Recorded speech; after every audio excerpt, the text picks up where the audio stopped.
जय हिंद, जय भारत, वंदे मातरम। तो एक बार फिर से जो चंडीगढ़ पुलिस के डॉक्यूमेंट वेरिफिकेशन है उससे संबंधित ये वीडियो है और ज़्यादा से ज़्यादा ग्रुप में शेयर कर दें कि कोई भी कैंडिडेट किसी डॉक्यूमेंट की वजह से दोबारा ना आना पड़े या बाहर ना हो जाए। तो ज़्यादा से ज़्यादा इस वीडियो को शेयर करेंगे। डॉक्यूमेंट वेरिफिकेशन से संबंधित ये वीडियो है और आपका मेडिकल से संबंधित ये वीडियो है। तो ये आपके लिए बहुत ही अच्छी इस साल की दिवाली आने वाली है, क्योंकि आपको दिवाली के आसपास आपको ज्वाइन करवाया जाएगा। तो ये दिवाली आपके लिए बहुत अच्छी आने वाली है। हो सकता है आपको 15 तारीख तक आपको ज्वाइन करवा दिया जाएगा। तो जो डॉक्यूमेंट है और मेडिकल है उससे संबंधित ये वीडियो है। अब कोई भाई ये मत पूछना सर फिक्स डेट क्या है ज्वाइनिंग की फिक्स डेट अभी डिक्लेयर नहीं हुई है, लेकिन आपको जितनी जल्दी प्रोसेस चाहिए वो उतनी जल्दी प्रोसेस चंडीगढ़ पुलिस आपको दे पा रही है।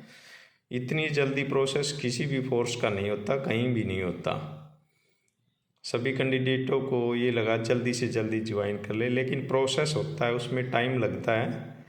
तो जल्दी आपको दिवाली के आसपास आपको ज्वाइनिंग का तोहफा मिलेगा, बहुत ही सुनहरा। आपको हमेशा याद रहेगी दिवाली के टाइम हमने ज्वाइन किया था।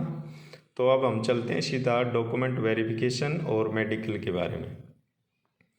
तो जो कांस्टेबल कैंडिडेट हैं उनका डॉक्यूमेंट वेरिफिकेशन और मेडिकल 29/10/2023 से स्टार्ट होने वाला है। 29/10/2023 से कांस्टेबल कैंडिडेटों का डॉक्यूमेंट वेरिफिकेशन और मेडिकल स्टार्ट है। और एएसआई पोस्ट के लिए जो डॉक्यूमेंट वेरिफिकेशन है वो 25 तारीख से है। जो एएसआई की पोस्ट के लिए कैंडिडेट क्वालिफाई हुए हैं। तो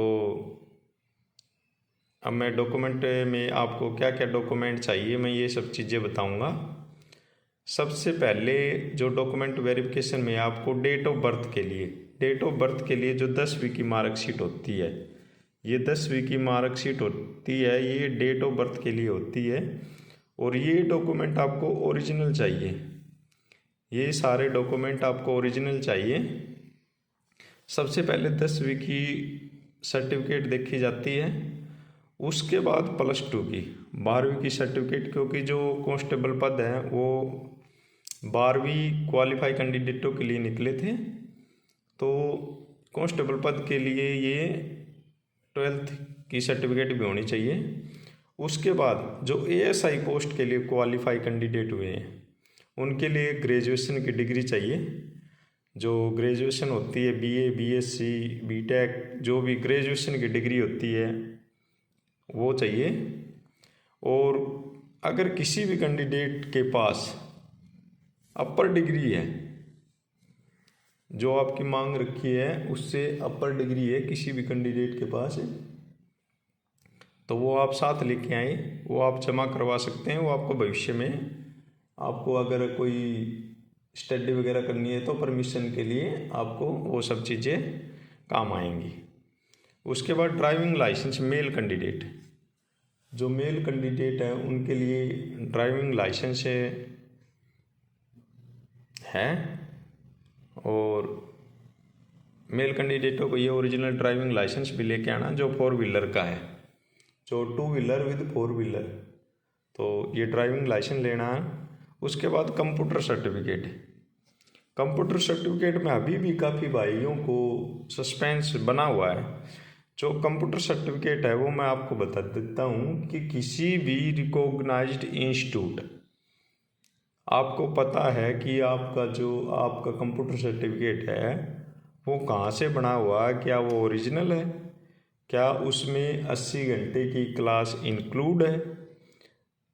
जो कंप्यूटर सर्टिफिकेट में उसमें मिनिमम 80 घंटे की क्लास होनी चाहिए। ये आप जहाँ का आप सर्टिफिकेट बना है उनसे कंफर्म कर लेना कि इसमें कंप्यूटर सर्टिफिकेट बना हुआ है कि नहीं बना हुआ।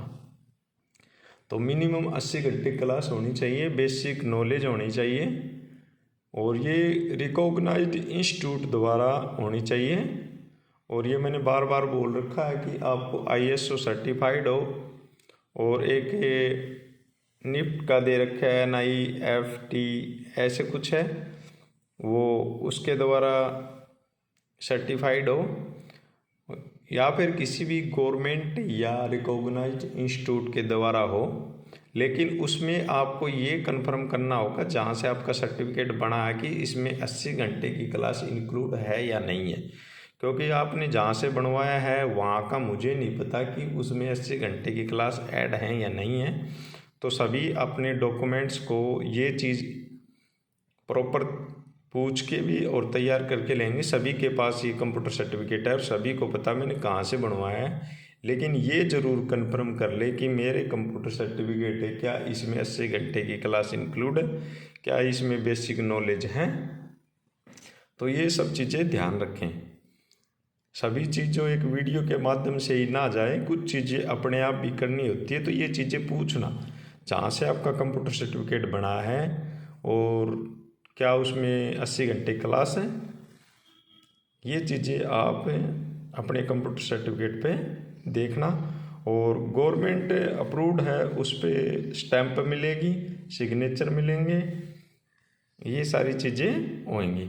उसके बाद NCC सर्टिफिकेट। NCC सर्टिफिकेट जिन कैंडिडेटों ने NCC की सर्टिफिकेट के नंबर लिए हैं, चाहे वो B हो या चाहे C हो, जिनके पास NCC सर्टिफिकेट थी, जिनको फिजिकल के टाइम नंबर भी दिए गए हैं, वो अपना NCC का सर्टिफिकेट भी साथ लेके आएंगे। उसके बाद होता है caste certificate, SC BC OBC, ये कास्ट सर्टिफिकेट भी अपना साथ लेके आएंगे। इसमें कोई डेट का वो नहीं है, कास्ट सर्टिफिकेट में डेट का कोई नहीं है, ये आपका पुराना भी चलेगा कास्ट सर्टिफिकेट। तो कास्ट सर्टिफिकेट की भी ओरिजिनल कॉपी लेके आएंगे। उसके बाद होता है करैक्टर सर्टिफिकेट। ये करैक्टर सर्टिफिकेट है आपका, दो तरह का करैक्टर सर्टिफिकेट है। एक बनता है करैक्टर सर्टिफिकेट ग्रामीण तौर पर, जो आपका सरपंच और BDPO के द्वारा बनता है। जो आप एक परफॉर्मा आता है, वो आप गूगल से अपलोड कर ले, चरित्र प्रमाण पत्र बोलते हैं।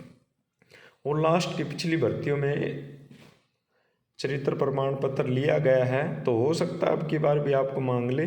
तो मैं इस करके पहले से एडवांस में आपको बता देता हूँ, ये जो करैक्टर सर्टिफिकेट होता है, ये चरित्र प्रमाण पत्र ग्रामीण स्तर पर बनता है। इसमें ये इंक्लूड होता है कि आप का नाम ये है, फादर नेम है और इस गांव के निवासी हैं आप। ये आपको सरपंच स्टैंप करके देगा कि ये कैंडिडेट है, इसके फादर का नाम है, ये एड्रेस है, इसका ग्राम के प्रति इसका चरित्र और व्यवहार बहुत अच्छा है, वो अपनी स्टैंप लगा के दे देगा। और कोई कैंडिडेट अगर BDPO से साइन नहीं भी करवा पाता है तो कोई वो नहीं है, उसमें कॉलम सरपंच और नंबरदार का होता है जो ग्रामीण स्तर पर होता है, आप उनका साइन भी करवा के लेके आ सकते हो। ये आपका अब की बार लेंगे या नहीं लेंगे कन्फर्म नहीं है, लेकिन लास्ट की भर्तियों में लेते आए हैं, तो मैं इसके लिए बता दिया कि ये करैक्टर सर्टिफिकेट आप साथ रखना। और दूसरा करैक्टर सर्टिफिकेट होता है वो पुलिस वेरिफिकेशन वाला होता है, जो कि मैंने लास्ट में दिया हुआ, जो लास्ट 12 नंबर कॉलम है, लास्ट 12 नंबर कॉलम है, इसमें दिया हुआ है पुलिस वेरिफिकेशन सर्टिफिकेट। इसको भी हम करैक्टर सर्टिफिकेट बोलते हैं। ये होता है कि आपको ये पुलिस स्टेशन से बनता है, आपका जो पुलिस स्टेशन लगता है वहाँ से बनता है, ऑनलाइन या ऑफलाइन माध्यम से आप बनवा सकते हैं इसको भी हम करैक्टर सर्टिफिकेट बोलते हैं। ये इसमें ये होता है कि आपके खिलाफ़ कोई मुकदमा तो नहीं है, आपके खिलाफ़ किसी ने कंप्लेंट तो नहीं दे रखी है, तो वो आपको ये चीज़ें बना के देंगे। आपके खिलाफ़ कोई मुकदमा या कोई शिकायत दर्ज नहीं है, तो आपको ये पुलिस की तरफ से एक करैक्टर सर्टिफिकेट दिया जाएगा। उसके बाद होता है नंबर 9 डोमोसाइल। आप जिस स्टेट के हो वहाँ का डोमोसाइल आपको चाहिए। ये डोमोसाइल किसी कैंडिडेट के पास, हर कैंडिडेट बनवा लेता है अपना, तो ये डोमोसाइल लेके आना आप। ये आपका शायद डोमोसाइल जमा नहीं होएगा, क्योंकि सेंट्रल गवर्नमेंट की नौकरी है तो पहले ही जमा होता था, तो शायद आजकल ये जमा ना हो, लेकिन फिर भी आप इसको डोमिसाइल को अपने साथ रखना। 10 नंबर पे है पासपोर्ट साइज की 20 फ़ोटो। तो ये आपकी अभी जो नोटिफिकेशन आई है मेडिकल की और डॉक्यूमेंट वेरिफिकेशन की, तो उसमें 20 फ़ोटो दी हुई हैं। तो आप कोशिश करना जो आपने फार्म अप्लाई किया था उस टाइम की फ़ोटो आपकी है, आपके पास है, तो वो फ़ोटो निकलवा लेना आप दोबारा से अगर हो सके तो, अन्यथा प्रेजेंट की फ़ोटो भी आपकी चलेंगी। 20 फ़ोटो होनी चाहिए। एक होता है EWS सर्टिफिकेट। ये EWS का सर्टिफिकेट है, वो अभी भी जो नोटिफिकेशन उसमें आया हुआ है कि आपका EWS का सर्टिफिकेट है वो आपका 23 और 24 का होना चाहिए। उसमें जो आपकी जो इनकम की वेरिफिकेशन हुई है वो आपकी 2022 के अकॉर्डिंग हुई, सिर्फ सर्टिफिकेट वो 2023 और 24 की इनकम के ऊपर होना चाहिए, वो आपका EWS का सर्टिफिकेट। ये है आपका डॉक्यूमेंट से संबंधित सारी समस्याएं। तो मुझे लगता है कि आपको सभी चीज़ें समझ में आएंगी होगी, और नहीं भी आई हो तो कैंडिडेट मेरे पास कॉल कर सकते हैं, मैसेज कर सकते हैं। और काफ़ी भाई कहते हैं कि सर फ़ोन पिक नहीं किया। मैं कम से कम दिन में 200 से 250 फ़ोन अटेंड कर रहा हूँ, तो क्योंकि मुझे भी टाइम अपने के ऊपर भी देना है, फैमिली को भी देना है, तो कोई भी भाई ये ना सोचे कि सर फ़ोन नहीं अटेंड करते। मैं ये आपकी सुविधा के लिए वीडियो बना देता हूँ, और पॉसिबल होता है तो उस टाइम मैं वीडियो बना भी लेता हूँ और आपका फ़ोन अटेंड भी कर लेता हूँ। तो मैं कुछ कैंडिडेट ऐसे रह जाते हैं जिस भाई का मैं अगर फ़ोन नहीं उठाता तो वो मेरे पास मैसेज कर दें, मैं आपका मैसेज का रिप्लाई ज़रूर दे दूँगा। तो कोई भी भाई मन में ये ना सोचे कि सर हमारा फ़ोन नहीं उठाते या सर ने वीडियो बना दी हमारा रिप्लाई नहीं देते। कमेंट बॉक्स में कई बार नहीं होता कि मैं सारे कमेंट नहीं पढ़ पाऊँ, तो आप मेरे व्हाट्सअप नंबर 9465382536 पर व्हाट्सअप करके अपना मैसेज मेरे को सेंड कर सकते हैं, सर हमें ये प्रॉब्लम है, ये इसका क्या सॉल्यूशन है। तो सभी भाई ये ध्यान देंगे। और जो डॉक्यूमेंट वेरिफिकेशन और मेडिकल की जो लिस्ट है ASI वालों की भी आ चुकी है, और जो कांस्टेबल वाले हैं उनकी जो स्टार्टिंग होना है रोल नंबर वाइज आई है, और 180 कैंडिडेटों की अभी लिस्ट आई है। तो कल या परसों में 1-2 दिन में जो बाकी कैंडिडेट है उनकी भी लिस्ट आ जाएगी। तो सभी अपने डॉक्यूमेंट और मेडिकल के लिए फिट रहना। आज शाम तक या दोपहर तक मैं आपको मेडिकल से संबंधित वीडियो अपलोड कर दूंगा।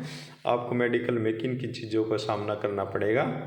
तो सभी घर पे रहें, सेफ रहें। और लास्ट में मैं जाते जाते आप भाइयों को ये बताना चाहूँगी कि आपकी वजह से मैं ये सब मोटिवेशन मुझे मिल पा रहा है, तो और मैं आपको ये चीज़ें प्रोवाइड करवा रहा हूँ टाइम निकाल के। तो आपका भी फर्ज बनता है कि वीडियो को ज़्यादा से ज़्यादा शेयर करें, सब्सक्राइब करें। कल के दिन में ओनली 13 सब्सक्राइबर बढ़े आप मेरे। तो मैं ये उम्मीद करता हूँ कि ज़्यादा से ज़्यादा आप वीडियो को सब्सक्राइब करें। सभी कैंडिडेट देखते हैं मेरी वीडियो, तो जो भी कैंडिडेट देखता है वो सब्सक्राइब ज़रूर करें। और अपने जो साथी भाई हैं जो सपोर्ट कर रहे हैं वो सभी ग्रुपों में वीडियो को शेयर करें, लाइक करें। हर कैंडिडेट के पास अपनी वीडियो पहुंचनी चाहिए इन्फॉर्मेशन की। तो जय हिंद, जय भारत, वंदे मातरम।